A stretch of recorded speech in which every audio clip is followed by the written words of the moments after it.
Welcome to రాజనీతి. ఆంధ్రప్రదేశ్లో ఎన్నికలకు షెడ్యూల్ ఇంకా రాలేదు. మార్చి మొదటి వారంలో రావచ్చని అంటున్నారు. ఏప్రిల్ చివరి వారంలో ఎన్నికలు జరిగే అవకాశం ఉంది. సర్వేలన్నీ కూడా వైసీపీకి గడ్డుపరుస్తుందని స్పష్టం చేస్తున్నాయి. వైసీపీ ఇంటర్నల్గా తన ఐపాక్ టీం ద్వారా ఇంటెలిజెన్స్ వర్గాల ద్వారా తెప్పించుకున్న రిపోర్టుల్లో కూడా జనసేన టీడీపీ కూటమికి ఆధిక్యత వచ్చే అవకాశం ఉందని చెప్తా ఉన్నారు.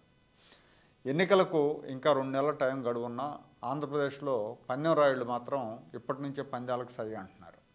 దేశంలో సట్టాబజార్ల ప్రొజెక్షన్లు ఇంకా మొదలు కాకముందే ఇక్కడ పందాల కోసం రెడీ అవుతున్నారు.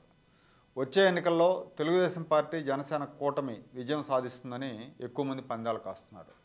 పశ్చిమ గోదావరి జిల్లా భీమవరంలో ఒక పేరు మోసిన పందెం రాయుడు ఈ కూటమి విజయం సాధిస్తుందని ఆల్రెడీ ₹1 కోటి పందెం కాసినట్టు తెలుస్తూ ఉంది. వైసీపీ మీద పందెం పెట్టడానికి ఆ పార్టీకి చెందిన వాళ్ళు ఎవరో కూడా పెద్దగా ముందుకు రావట్లేదనేది ఒక సమాచారం. మామూలుగా ఇలాంటి పందాల్లో వైసీపీ తరపున ఉత్సాహంగా పాల్గొనే సామాజిక వర్గానికి చెందిన పందెం రాయుళ్ళు ఈసారి అంత ఉత్సాహంగా లేరు. అందుకే పందాల మార్కెట్లో 1కి 1 కాకుండా 1:2 నడుస్తూ ఉంది. వైసీపీ గెలుస్తుందని ₹1,00,000 పందానికి టీడీపీ జనసేన గెలుస్తాయని 2 లక్షలు పెడుతున్నారు. అంటే వైసీపీ గెలిస్తే 2 లక్షలు ఇవ్వాలి, టీడీపీ కూటమి గెలిస్తే 1 లక్ష ఇస్తారన్నమాట. పందెం రాయుళ్ళు ప్రజల పల్స్ను బట్టే పందాలు కాస్తూ ఉంటారు. కొంతమంది అయితే పకడ్బందీగా సర్వేలు కూడా చేయించుకుంటుంటారు.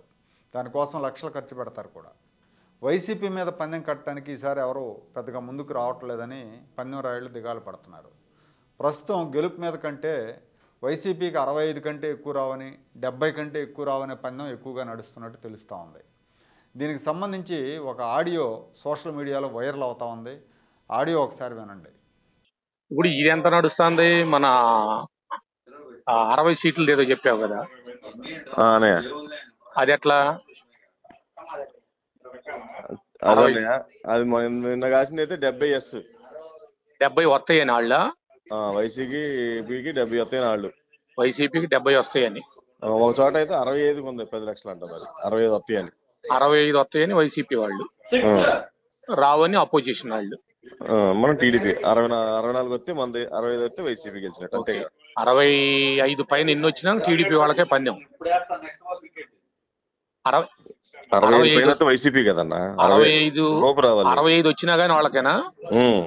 అంటే వాళ్ళు 65 వైసీపీ 75 బాగుంది, 70 మంది మంచిది. 65, 70 నడుస్తున్నాయి బాగా. 65 సీట్లు వస్తాయని వాళ్ళు, రావని వీళ్ళు. కొంతమంది వైసీపీకి 70 వస్తాయని కడుతున్నారు, రావని వీళ్ళు.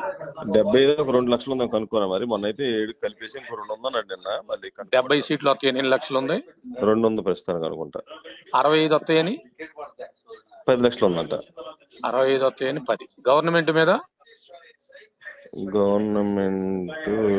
అదే ₹1 ₹2 కూడా అడుగుతున్నారు. 2 కూడా కాశారు చాలా మంది. అంటే తెలుగుదేశం వస్తుందని ₹2కి ₹2 ఇస్తున్నారు. వైసీపీ వాళ్ళు వస్తుందని, వీళ్ళు రాదని. గవర్నమెంట్ మీద వైసీపీకి వీళ్ళు ఇస్తున్నారు, టీడీపీ ఇస్తున్నారు. ఓకే, అంతే కదా. మంది కదా విన్నింగ్ రేషియో. అవును 1:2 మంది. ఓకే, 1 వాళ్ళదే.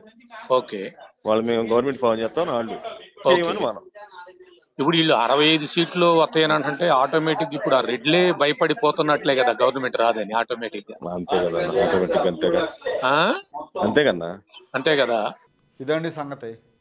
సర్వేలతో పాటు పందెం రాయుళ్ళు కూడా వైసీపీ ఈసారి ఓడిపోవడం ఖాయమనే అభిప్రాయానికి వచ్చారు. పార్టీల గెలుపు మీద క్లారిటీ రావటం వల్ల ఈసారి ఎక్కువ శాతం పందాలు గెలుపు మీద కాకుండా సీట్ల సంఖ్య, మెజారిటీల మీద ఉండే అవకాశం ఉంది.